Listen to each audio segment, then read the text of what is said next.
Well, Meghan Markle was spotted at Fashion Week in Paris. It's marked her first time in Europe for more than 2 years. But where was Harry? Where was he? Where was Prince Harry? While in Paris, Meghan posted a video in a limo near the location of Diana's fatal accident, and we showed you a clip of that just moments ago, but I'm now joined by editor-at-large of the Mail on Sunday, Charlotte Griffiths, to talk more about this. So, Charlotte, maybe let's start, before we get into that juicy bit there of this video she posted, let's talk about her coming over to Paris for the Fashion Week there. I saw some clips of her the other day. She was whispering in someone's ear. That got a little bit of condemnation. I saw someone mocked up an image of her. Look, there it is. It looked like she was wearing toilet paper, someone said. Are people being a little bit unfair to Meghan Markle here, or is the criticism warranted? Well, I think on the outfit front, criticism is warranted. I mean, what is she wearing? She does look like, one person said Lawrence of Arabia, but I think people are very quick to jump on the anti-Meghan bandwagon. Yeah. And of course, she will be over there thinking, this is so unfair, I can't do anything right, I suppose. I mean, what I did find very interesting was that she met with Anna Wintour. Now, that is a big change for her because she has not spoken to Anna Wintour pretty much in her whole kind of celebrity career. And they've never really got on. And when the Daily Mail hit publish on yet another hit piece about Meghan Sussex, the internet collectively sighed because, well, here we go again.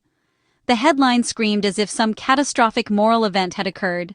Meghan Markle posts insensitive video of her with feet up in limo being driven past tunnel where Princess Diana was killed in a car crash. Except, and here's the part the tabloids conveniently left out, Meghan was not driving through the same tunnel, not even close. The footage wasn't filmed at the Pont de l'Alma. It wasn't near the site of Princess Diana's tragic accident. But accuracy was never the goal for these outlets. Outrage was.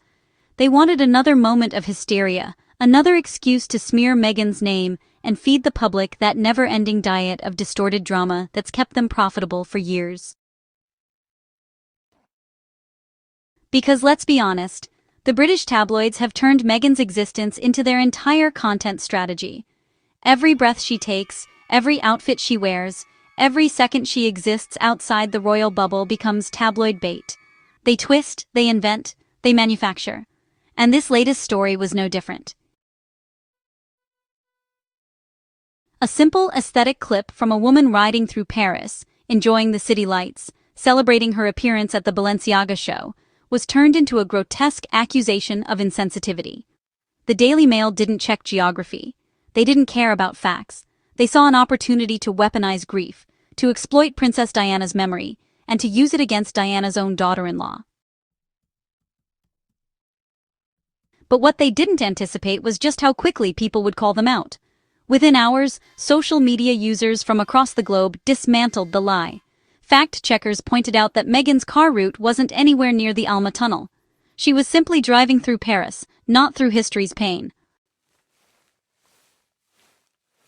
Yet the tabloids knew that if they mentioned Diana, they'd spark emotion, and honestly, they're addicted to that kind of manipulation. For decades, they've built their empire on the suffering of royal women. They did it to Diana. They did it to Sarah Ferguson. And now, in the 21st century, they're still doing it to Meghan. What's truly cruel is that Meghan has never disrespected Diana's legacy. In fact, she's honored it. Time and again, Meghan and Prince Harry have spoken of Diana with deep love and reverence. Meghan's humanitarian work, her compassion toward marginalized women, her empathy in interviews, all of that echoes Diana's heart. But you know, the press doesn't want to talk about that. They'd rather accuse her of insensitivity just because she dared to exist in Paris, in a car, with a camera on. Honestly, think about how absurd that is. If anyone else posted a video of themselves driving through Paris at night, it would be called a vibe, an aesthetic, a celebration of life. But when Meghan does it, it's suddenly a scandal. This is how the media traps Meghan every single time. They strip her of context, inject their own narrative, and then blame her for the outrage they themselves created. They take joy, twist it into guilt, and present it as journalism. As one Twitter user perfectly said, the Daily Mail, the New York Post, And all their tabloids fabricate stories to attack Meghan. They twist the truth, manipulate every gesture. And that's the truth. Every smile, every glance, every post is dissected and reassembled into a headline dripping with malice. Let's pause and think about the cruelty of invoking Princess Diana's death for clicks. That tunnel represents deep trauma, especially for Harry. It's a place of loss, of invasion, of tabloid exploitation. The paparazzi chased Diana to her death and then photographed her in her final moments. And who were those photos sold to? The same kind of outlets now pretending to protect Diana's memory while attacking her son's wife. The hypocrisy is staggering. These tabloids aren't guardians of sensitivity, they are merchants of pain. They profit from resurrecting old wounds, packaging them in outrage, and selling them back to the public. Meghan Sussex was in Paris for a reason, to attend the Balenciaga Spring-Summer 2026 show, where her presence alone caused a seismic shift in global fashion coverage. She wasn't there for spectacle. She was there as a respected woman, an invited guest, a fashion icon in her own right. And after the event, she shared a simple behind-the-scenes moment, like millions of others do. That's what the Daily Mail called insensitive. A quiet clip of a woman riding in a car. No words, no mockery, no references, just a moment of peace. The message is clear. No matter what Meghan does, the press will find a way to vilify it. If she smiles, they say she's smug. If she looks serious, they say she's cold. If she posts a video, they say she's offensive. This is psychological warfare disguised as journalism. And yet Meghan continues to rise above it. She doesn't clap back with anger. She doesn't feed the beast. She lets truth and time expose their lies. That's power.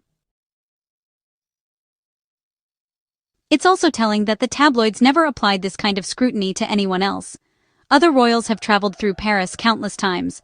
Other celebrities post videos from limousines. But Meghan, a woman of color, an outsider who dared to break the mold, is treated differently. There's always a harsher lens on her, always an undertone of resentment that she didn't play by their rules. What they can't stand is that Meghan left their system and built her own world, one filled with peace, sunlight, and freedom.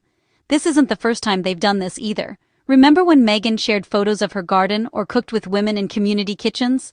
They accused her of attention-seeking.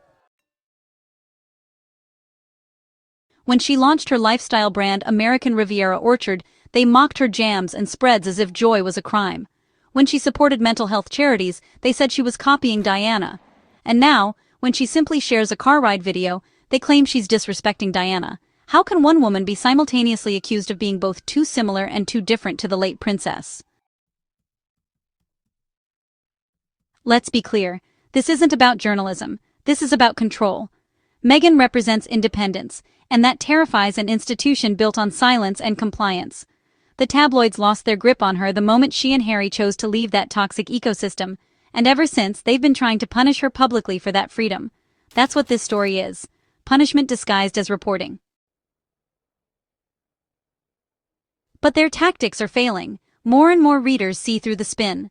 On social media, fans and commentators worldwide immediately defended Meghan, calling out the manipulation. They reminded everyone that she wasn't even near the same location where Princess Diana's accident happened. They pointed out how the press keeps re-traumatizing Harry by linking every ordinary act of Meghan's life to his mother's death. That's not journalism. That's psychological cruelty. And it proves, once again, that these outlets never cared about the royal family's well-being, they only care about profit. Meghan's defenders also reminded everyone that she has always carried herself with empathy. She's the same woman who comforted victims after tragedies, who volunteered during disasters, who's used her platform for good. The same woman the tabloids want to call insensitive is one of the most emotionally intelligent public figures of her generation. That's what makes this attack so grotesque. It tries to paint kindness as cruelty. And let's not overlook the gendered and racial undertones. When powerful women challenge narratives, the media often responds with shaming. When women of color rise, the backlash is even louder. Meghan's success, her elegance, her independence, They threaten the fragile idea that only certain people belong in certain spaces. The tabloids use outrage as camouflage for prejudice. But every time they try to tear her down, they only expose their own bias more clearly.